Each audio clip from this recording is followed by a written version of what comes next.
Alright, ladies and gentlemen, welcome to my channel. Welcome to another video where obviously I discuss various philosophy, logical perspective, religious ideology, and symbolism, language, various topics that kind of all mesh together and correlate with each other.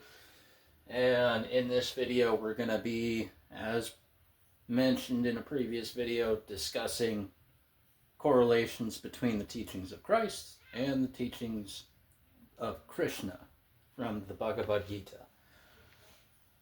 And I actually took the liberty of writing down the verse from the Bhagavad Gita, translated by Eknath Iswaran. I don't know if I'm pronouncing that right. If not, apologies. But I went ahead and wrote down the specific verse that we're going to be mentioning or talking about today in correlation with the verse from the Bible or the New Testament teachings.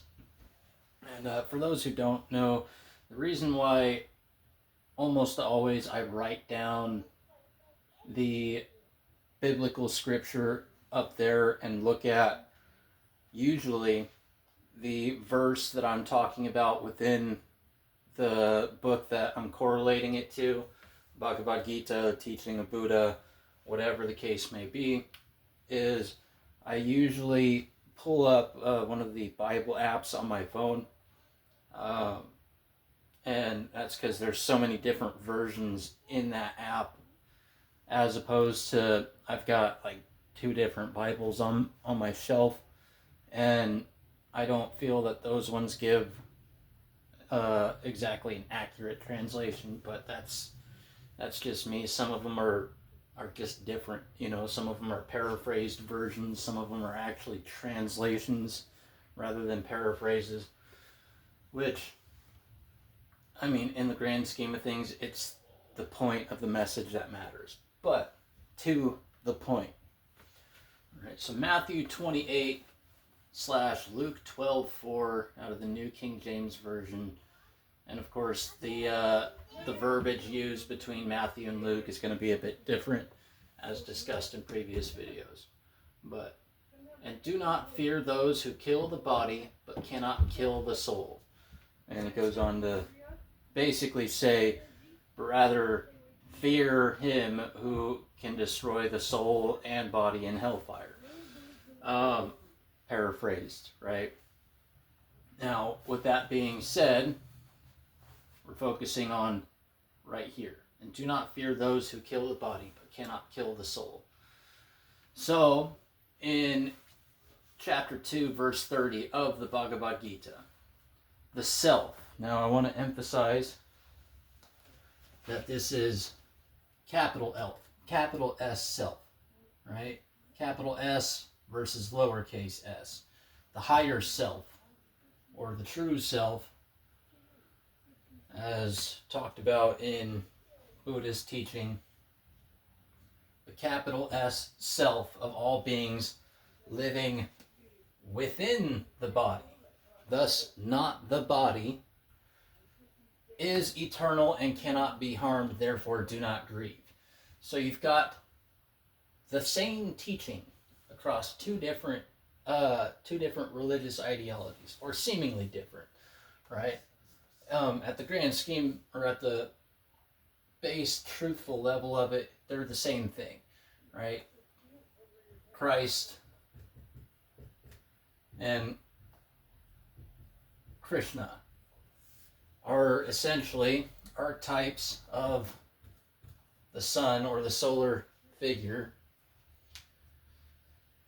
which of course goes a lot deeper than just that. But I've mentioned the Bhagavad Gita before. I've mentioned what drew me towards that and even back towards Christian teaching before. And now I'm just kind of starting to get into the specific teachings in the Bhagavad Gita that are direct parallels or almost word for word, or even just direct copies of ideas worded differently between the two, right? Between Christ and Krishna. And ultimately, it's because the sun is the embodiment of nature, right? It is the logos, it is the logic, right? The law of God, or the logic of love, is ultimately the sun. Now, I find it interesting that so many people seem to, at least in the Christian community, focus on Christ's teachings and say that all else is false. Which, I mean, good on you, whatever, but if you're going to ignore the direct parallels or exact copies of Christ's teachings in older traditions, I mean, that's like some blind leading the blind type of stuff right there, and it's no wonder why the Christian populations of the previous 1,000 years seem to have been warring with each other. Not to say that Christ came to bring peace, because he actually mentions the opposite. But when you sit there and you focus on wisdom from only one source, and all you see are the differences, and all you look for are the differences between different teachings, that's all you're ever going to see, and it's going to put up a wall between you and that other teaching. When really that other teaching is the same, just spoken in different verbiage, different language, whatever the case may be. But this is the first of many of teachings that are direct parallels between the New Testament teachings of Christ and teachings of Krishna in the Bhagavad Gita, the teachings of natural law, the teachings of God's law, whatever you want to call it.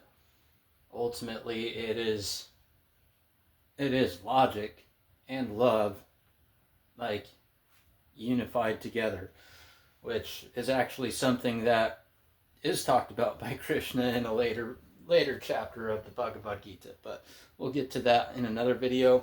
Hope you like this one. Hope you're getting something out of it. The whole point in this is to show the correlations, the similarities between many different ideologies. So hopefully the world stops trying to fight with each other and themselves. But anyways, see you on the next one.